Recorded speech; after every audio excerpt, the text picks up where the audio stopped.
નમસ્કાર મિત્રો, હું છું આશુતોષ શુક્લ। શરૂઆત કરીએ ક્રાઇમની પહેલી ઘટનાથી। પ્રેમમાં પરાજય, મોતનું ઇન્જેક્શન અને આત્મહત્યાની આત્મીયતા। ડિંડોલીના સંસ્કાર ધામમાં બે સહેલીઓનો સનસનીખેજ સુસાઇડ। શું બ્રેકઅપ જ બન્યું મોતનું કારણ? જોઈએ બ્રેકઅપ અને માનસિક આઘાત વચ્ચેની ચોંકાવનારા તથ્યો।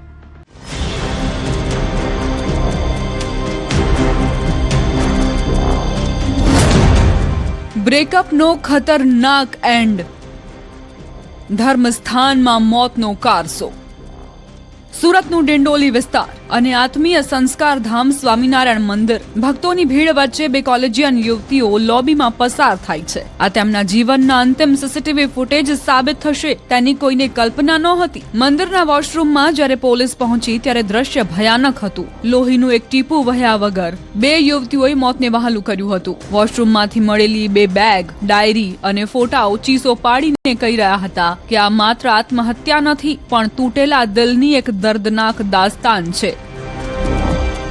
બંને દીકરીઓ હતી, એમને અલગ અલગ દીકરાઓ જોડે પ્રેમ સંબંધ હતો અને એમના એટલે એક દીકરીના લગભગ 3-4 મહિનાથી અને એક દીકરીના લગભગ 1.5 વર્ષથી પ્રેમ સંબંધ હતો અને એમાં બ્રેકઅપ થયેલું હતું। એટલે કે પ્રેમમાં હતાશ બંને દીકરીઓ થઈ ગયેલી હતી અને એના કારણે જ આ બંને દીકરીઓ સુસાઇડ કર્યું છે એવા પુરાવા હાલ પ્રાથમિક તપાસમાં મળી આવ્યા। 15 દિવસ, બે બ્રેકઅપ, બે જિંદગીનો અંત।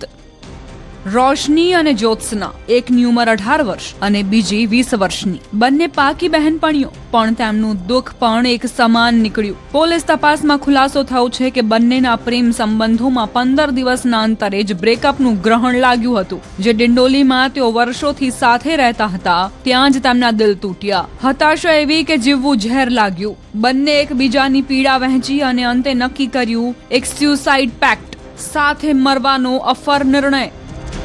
બંને દીકરીઓના અલગ અલગ વ્યક્તિ જોડે પ્રેમ સંબંધ હતા અને એ બ્રેકઅપના કારણે એમને મન ઉપર લાગી આવતા આ એમને આત્મહત્યાનું પગલું ભરેલું છે। 18 વર્ષની છે અને એક દીકરી જે છે એ 20 વર્ષની છે। એટલે એ દીકરી જે 18 વર્ષની છે એને 1-2 મહિનાથી પ્રેમ પ્રકરણ ચાલતું હતું અને જે 20 વર્ષની જે દીકરી જે છે એને 1-2 વર્ષથી એક વ્યક્તિના જોડે એનેસ્થેસિયા, દર્દ મિટાવવાની દવા બની મોતનું સાધન। સૌથી ચોંકાવનારો એંગલ છે મોતની રીત। આ યુવતીઓએ ગળે ફાંસો કે ઝેર નહીં, પણ એનેસ્થેસિયાના ઇન્જેક્શનનો ઉપયોગ કર્યો। ડોક્ટરો જે દવાનો ઉપયોગ ઓપરેશનમાં દર્દીને બેભાન કરવા માટે કરે છે તે ઇન્જેક્શન આ યુવતીઓ પાસે ક્યાંથી આવ્યા? કોણે તેમને આ ડેથ કિટ પૂરી પાડી? શું આમાં કોઈ ત્રીજી વ્યક્તિની સંડોવણી છે? પોલીસ હવે એ એંગલથી તપાસ કરી રહી છે કે આ મોતનું મટીરિયલ તેમને કોણે આપ્યું। અમુક મૌખિક પુરાવા મળ્યા છે, સ્વતંત્ર સાક્ષીના નિવેદન પણ લેવામાં આવેલા છે। જેમના જોડે પ્રેમ સંબંધ હતો એમની પણ પૂછપરછ કરી અને પ્રાથમિક નિવેદન લેવામાં આવેલું છે અને એના સિવાય અમુક ઇલેક્ટ્રોનિક્સ એવિડન્સ પણ મળેલા છે। એટલે આ બધા એવિડન્સ આધારે જ પોલીસ હાલ પ્રાથમિક કામ કરી રહી છે। તૂટેલા દિલ, અધૂરા સપના। હાલ તો ડિંડોલી પોલીસે બંને પ્રેમીઓની પૂછપરછ શરૂ કરી છે। ડાયરેક્ટ હેરાનગતિના પુરાવા ભલે નથી મળ્યા, પણ એક સવાલ હજુ હવામાં છે। શું સામાન્ય મનદુખમાં બે જિંદગીઓ આટલી સસ્તી હોઈ શકે? હાલ એમણે એવું જણાવ્યું કે સામાન્ય એમ બોલાચાલી થતું હતું, બંધ જેવું થતું હતું। એના કારણે એમણે જે બંને દીકરાઓ હતા એમણે આમની જોડે બ્રેકઅપ એટલે કે હું તમારા જોડે મિત્રતા નહીં રાખી એવી વાત કરી છે, પણ ચોક્કસ હજુ કારણ એવું જણાવ્યું નથી। એટલે એ બાબતમાં પણ વધુ પૂછપરછ ચાલુ છે। સુરતની આ ઘટના એવા યુવાનો માટે લાલબત્તી સમાન છે જેઓ પ્રેમની નિષ્ફળતાને જિંદગીની હાર માની લે છે। સુરતથી કીર્તેશ પટેલ, ન્યૂઝ 18 ગુજરાતી। સોશિયલ મીડિયામાં મિત્રતા અને પાછળ હની ટ્રેપની ખતરનાક ઝાડ। અમદાવાદમાં યુવતી, બનાવટી પોલીસ અને બ્લેકમેલિંગ ગેંગનો પર્દાફાશ। વેપારીઓ અને સિનિયર સિટીઝનને નિશાન બનાવતી ટોળકી હવે આવી છે પોલીસ સકંજામાં।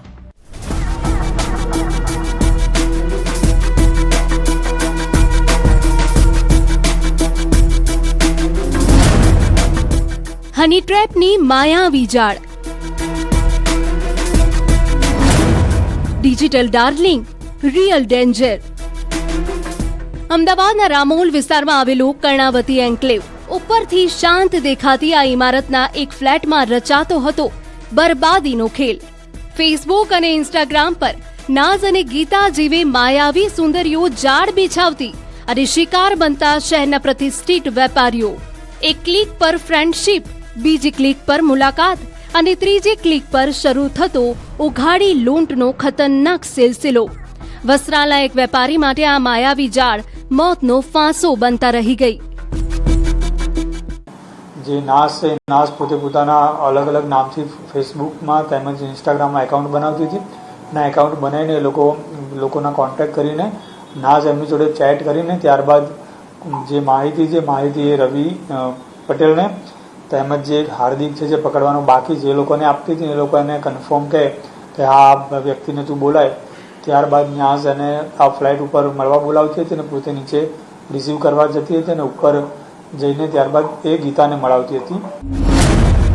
એઆઈનો આતંક, નકલી પીઆઈનો અસલી ચહેરો. ખેલ માત્ર હની ટ્રેપનો નહોતો, ખેલ હતો ખાખીના ખોટા રૂઆબનો. જેવો શિકાર ફ્લેટમાં પહોંચે કે તરત જ રવિન્દ્ર હળવદિયા ત્રાટકતો નકલી પોલીસ ઇન્સ્પેક્ટર બનીને, સાથે હોય તેના સાગરીતો જે કોન્સ્ટેબલનો સ્વાંગ રચતા. એઆઈની મદદથી રવિએ પીઆઈના યુનિફોર્મમાં પોતાના ફોટા એડિટ કર્યા હતા. આ નકલી ખાખીનો ડર બતાવી વેપારીઓ પાસેથી લાખોની ખંડણી વસૂલવામાં આવતી. બદનામીના ડરે અનેક સફેદ પોશ લોકો મૌન રહ્યા, પણ આ વખતે પાપનો ઘડો ભરાઈ ચૂક્યો હતો.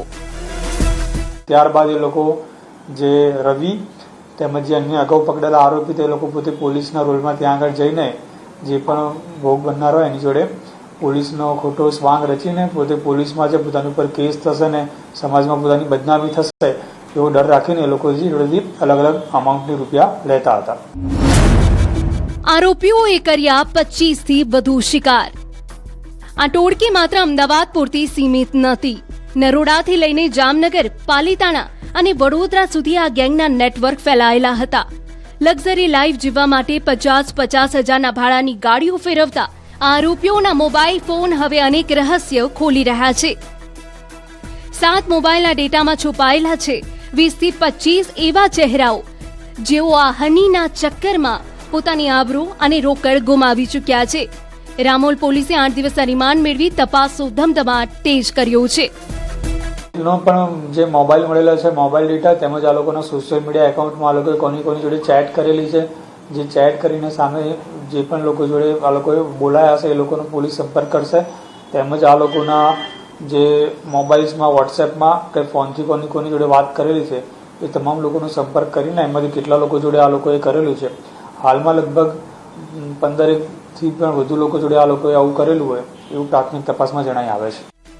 રામોલ પોલીસે આ કાર્યવાહીએ હની ટ્રેપની એક મોટી સિન્ડિકેટનો પર્દાફાશ કર્યો છે. પરંતુ સવાલ એ છે કે ડિજિટલ યુગમાં અજાણી સુંદરીઓ પર વિશ્વાસ મૂકતા પહેલા તમે કેટલી વાર વિચારશો? અમદાવાદથી ઋત્વિજ સોની, ન્યૂઝ 18 ગુજરાતી. લગ્નનો ઉત્સાહ, ખુશીઓનો માહોલ અને અચાનક લોહી લુહાણ અંત. તાલાળાના રમરેચી ગામ પાસે રસ્તા કિનારે ઉભેલી એક શંકાસ્પદ કાર અને તેની અંદર પડેલી યુવાનની લાશ. યુવકનું અકસ્માત થયું કે પછી કોઈ પૂર્વ આયોજિત ખૂની ખેલ ખેલવામાં આવ્યો? તારીખ 7મી માર્ચ 2026. તાલાળાનું રમરેચી ગામ લગ્નના ઉત્સાહમાં તરબોળ હતું. સગા સંબંધીઓની ભીડ હતી અને ખુશીઓનો માહોલ હતો. જૂથડ ગામથી આવેલા 30 વર્ષીય ભરતભાઈ સોનરવા પણ આ ખુશીઓમાં સામેલ હતા. પણ કોઈને ક્યાં ખબર હતી કે લગ્નની આ રાત ભરત માટે અંતિમ રાત સાબિત થશે. મોડી રાત્રે લગ્ન પ્રસંગ પતાવી ભરત પોતાની કાર લઈને પરત નીકળ્યા. પણ સવાર થતા જે દ્રશ્ય સામે આવ્યું તેણે આખા પંથકને હચમચાવી દીધું. પોતાની જ ગાડીની બાજુમાં ભરતનો નિષ્પ્રાણ દેહ પડેલો હતો. કાર પાર્ક કરેલી હતી પણ તેની અંદર સવારી કરી રહેલો યુવાન હવે આ દુનિયામાં નહોતો. જ્યારે ગામ લોકો જાગ્યા ત્યારે આ સનસનીખેજ ઘટનાનો ખુલાસો થયો. હોસ્પિટલ બહાર લોકોના ટોળા ઉમટી પડ્યા અને વાતાવરણમાં ગમગીની સાથે આક્રોશ વ્યાપી ગયો. રાત્રે ગયા પછીથી આ બધા લોકો રમરેશસિંહ એના સગાવાલા બધા લોકો સૂઈ ગયેલા. સવારે વહેલી સવારે 1 વાગે જ્યારે બધા લોકો ઉઠ્યા ત્યારે જોયું એના ઘરના આંગણાની અંદર જ ભરતની ગાડીની બાજુમાં ભરતની નિષ્પ્રાણ દેહ સોરાવેલો હતો. જેથી આજુબાજુના લોકોને તરત જાણ કરી, પોલીસને જાણ કરી. આ માત્ર કુદરતી મોત નથી પણ એક સુનિયોજિત હત્યા હોવાનો ગંભીર આક્ષેપ પરિવાર અને અનુસૂચિત જાતિ સમાજના આગેવાનો કરી રહ્યા છે. હોસ્પિટલ પરિસરમાં ઉહાપો મચી ગયો છે. ન્યાયની માંગ સાથે પરિવારે ચીમકી ઉચ્ચારી છે કે જ્યાં સુધી હત્યારાઓ જેલની અંદર નહીં જાય ત્યાં સુધી મૃતદેહનો સ્વીકાર કરવામાં આવશે નહીં. આ હત્યા થઈ છે અને પોલીસ પણ કહે છે કે હત્યા જ છે. જો આરોપીઓ નહીં પકડાય તો અમે જુનાગઢ ખાતેથી પીએમ જે થાય છે ત્યાંથી અમે બોડી સ્વીકારવાના નથી જ્યાં સુધી આરોપીઓ નહીં પકડાય. સર્ચ, સીસીટીવી અને સસ્પેન્સ. પોલીસ માટે આ કેસ એક મોટો પડકાર છે. શું લગ્ન પ્રસંગમાં કોઈની સાથે અણબનાવ થયો હતો કે પછી રસ્તામાં કોઈએ ભરતની ગાડી રોકી આ ખૂની ખેલ ખેલ્યો? પોલીસ હવે ટેકનિકલ સર્વેલન્સ અને સીસીટીવી ફૂટેજની મદદથી ગુનેગારોના સગડ મેળવી રહી છે. જે સીસીટીવી કેમેરાના જે બધા ફોટોગ્રાફ પોલીસની સામે આવ્યા એ જોતા પોલીસને સંપૂર્ણ વિશ્વાસ છે કે સમગ્ર ગુનાનો ભેદ ઉકેલાઈ જશે, આરોપીઓને પકડી લેવામાં આવશે. સવાલ અહીં એ છે કે જે કાર સુરક્ષિત રીતે પાર્ક કરેલી હતી તે કારમાં ભરતની લાશ આવી ક્યાંથી? લગ્નની શરણાઈઓ વચ્ચે અચાનક મોતનો માતમ કેમ છવાયો? શું આ માત્ર એક અકસ્માત છે કે પછી કોઈએ રસ્તામાં જ ભરતની કારને આંતરી અને તેમને મોતને ઘાટ ઉતારી દીધો? આવા અનેક સવાલો વચ્ચે પરિવાર છે તેમાં આક્રોશ છવાયો છે, બીજી તરફ પોલીસ છે તે મૌન છે. ત્યારે હવે જ્યારે ભરતના પીએમ રિપોર્ટ આવશે ત્યારે જ આ ખ્યાલ પડી શકે છે કે ખરેખર રહસ્ય શું હતું. અને બીજી તરફ એ જે જગ્યાએ કાર પાર્ક કરેલી હતી તે જગ્યાએ લગ્ન પ્રસંગ હતો અને આ લગ્ન પ્રસંગનું એ સ્થળ છે તે અનેક રહસ્યો દબાવીને બેઠું છે. રમરેજીના રસ્તાઓ પર અત્યારે ભલે સન્નાટો હોય પણ પોલીસની તપાસ તેજ બની છે. પોસ્ટમોર્ટમ રિપોર્ટ આ સસ્પેન્સ પરથી પડદો ઊંચકશે કે આખરે એ રાત્રે કારમાં શું બન્યું હતું. ભરતનું મોત અકસ્માત હતો કે પછી આ પૂર્વ આયોજિત હત્યા? સત્ય ટૂંક સમયમાં જ સામે આવશે. ગીર સોમનાથથી દિનેશ સોલંકી, ન્યૂઝ 18 ગુજરાતી. ગાંધીધામમાં ગુંજતું ગૂઢ મૃત્યુનું ગૂંચવણ ભર્યું ગણિત. વગદાર વ્યાજખોરોના વ્યાજ વટાવવામાં વેડફાયું રાજકીય નેતાનું વહાલું જીવન. સુસાઇડ નોટમાં સનસનીખેજ સવાલો અને 18 લોકોના નામનો ઉલ્લેખ. જોઈએ આપઘાત કેસમાં મોટો ખુલાસો.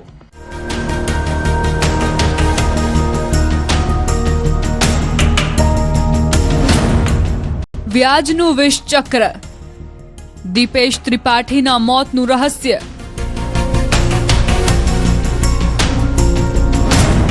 સફેદપોશ નેતા, વ્યાજખોરીની વેદના. ગાંધીધામમાં રાજકીય પક્ષના મંત્રી દીપેશ ત્રિપાઠી એક પ્રતિષ્ઠિત નામ, એક ઊંચો હોદ્દો, પણ આ ચમકતી દુનિયા પાછળ છુપાયેલું હતું એક એવું અંધારું જેણે દીપેશને મોતના ઉંબરે લાવી મૂક્યો. બાલાજી વેફર્સની એજન્સી ચલાવતા દીપેશ ત્રિપાઠીએ જ્યારે આપઘાત કર્યો ત્યારે સમગ્ર કચ્છમાં ખળભળાટ મચી ગયો. પણ આ માત્ર આત્મહત્યા નહોતી, આ હતું વ્યાજખોરોના રાક્ષસી પંજામાં ફસાયેલા એક લાચાર માણસનું સંસ્થાકીય ખૂન. દીપેશભાઈ પોતે બાલાજી વેફર્સની એજન્સી ચલાવતા હતા અને તેમને આ એજન્સી ચલાવવાનું બાલાજી વેફર્સની જે એજન્સી હતી એમનું કામકાજ કટારી એજન્સીને આપેલું અને આ કટારી એજન્સીના કેટલાક લોકો દ્વારા આમ દીપેશભાઈને માલ સપ્લાય કરવામાં તેમજ વિવિધ રીતે આર્થિક સંકળામણમાં મૂકવામાં આવેલા અને એમને માનસિક રીતે હેરાન પરેશાન કરવામાં આવતા હતા. જલ્લાદ વ્યાજખોરો, દાગીનાથી લઈને મકાન સુધી હડપ્યું. દીપેશની સ્યુસાઇડ નોટ અને મોબાઈલ વિડીયો, આ બે પુરાવાઓએ વ્યાજખોરોના કાળા સામ્રાજ્યના વરવા ચહેરા પરથી નકાબ ઉતારી દીધો છે. આદિપુર પોલીસના સકંજામાં રહેલો આ છે આરોપી પ્રકાશ મોદી. આરોપ છે કે તેણે લોન કરાવી આપવાના બહાને અડધી રકમ કમિશન પેટે ખંખેરી લીધી, તો કોઈએ પત્નીના દાગીના ગીરવે લીધા, તો કોઈએ મકાનની ફાઇલ દબાવી રાખી. 18 થી 20 જલ્લાદોની યાદીમાં રાજકીય પક્ષના જ મોટા નેતાઓના પુત્રોના નામ પણ ખુલતા રાજકીય ગરમાવો આવી ગયો છે. કરણ આહિર છે તેમને દીપેશભાઈ પાસેથી એમના પત્નીના દાગીના ગીરવી લીધેલા હતા, તેમજ કેટલાક નટુભા સોડા છે એમના દ્વારા દીપેશભાઈનું આદિપુરવાળું જે મકાન છે એના દસ્તાવેજની ઓરિજિનલ ફાઇલ પોતાના કબજામાં રાખેલી હતી. તેમજ હિતેશ રાજકોટિયાવાળા ભાઈ છે તેમને દીપેશભાઈના ચેક લીધેલા હતા અને આ ચેક બાઉન્સ કરવાની તેમને વારંવાર ધમકી આપવામાં આવતી હતી. તેમજ પ્રકાશભાઈ મોદી દ્વારા દીપેશભાઈને એક લોન કરી આપવામાં આવે અને લોનના કમિશન ની રકમ નહીં પરંતુ લોનની અડધી રકમ પોતે કમિશન પેટે રાખેલી હતી અને અડધી રકમ આપેલી હતી, જેના લીધે પણ દીપેશભાઈને પોતાના ધંધો ચલાવવામાં આર્થિક સંકળામણ ઊભી થતી હતી. સ્યુસાઇડ નોટનો સકંજો, 20 ગુનેગારોની ઊંઘ હરામ. દર્શન ઠક્કર અને કલ્પેશ સચદે જેવા નામોએ આ કેસને વધુ સનસનીખેજ બનાવ્યો છે.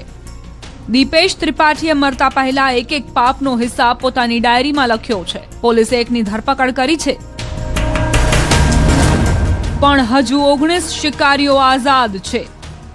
શું સત્તાના નશામાં ચૂર આ વ્યાજખોરોને પોલીસ જેલના સળિયા પાછળ ધકેલી શકશે કે પછી આ કેસ પણ ફાઇલોમાં દબાઈ જશે? તેમને પોતાની સુસાઇડ નોટ અને પોતાના ફોનમાં બનાવેલ વિડીયોમાં આ તમામ લોકોના ત્રાસ વિશેનો પોતે ઉલ્લેખ કરેલો, જે બનાવના આધારે દીપેશભાઈની પત્ની દ્વારા પોલીસને જાણ કરવામાં આવી અને પોલીસ સ્ટેશન ખાતે ફરિયાદ દાખલ કરવામાં આવી છે. પોલીસ દ્વારા આ બાબતની તપાસ તજવીજ ચાલુમાં છે અને હાલમાં પોલીસ દ્વારા પ્રકાશ મોદી કરીને એક આરોપીની અટક કરવામાં આવી છે. ફરિયાદમાં જે 20 માણસોના નામ છે એ તમામ આરોપીની તપાસ ચાલુમાં છે અને જે એમને ફરિયાદમાં જે રીતે ઉલ્લેખ કરેલ છે એ તમામ દસ્તાવેજો અને તમામ પુરાવાની તજવીજ ચાલુમાં છે. દીપેશ ત્રિપાઠીનું મોત માત્ર આંકડો નથી, પણ વ્યાજખોરીના કેન્સરનું જીવંત ઉદાહરણ છે. પોલીસની તપાસ હવે કયા વળાંકે પહોંચશે તેના પર સૌની નજર છે. કચ્છથી મેહુલ સોલંકી, ન્યૂઝ 18 ગુજરાતી.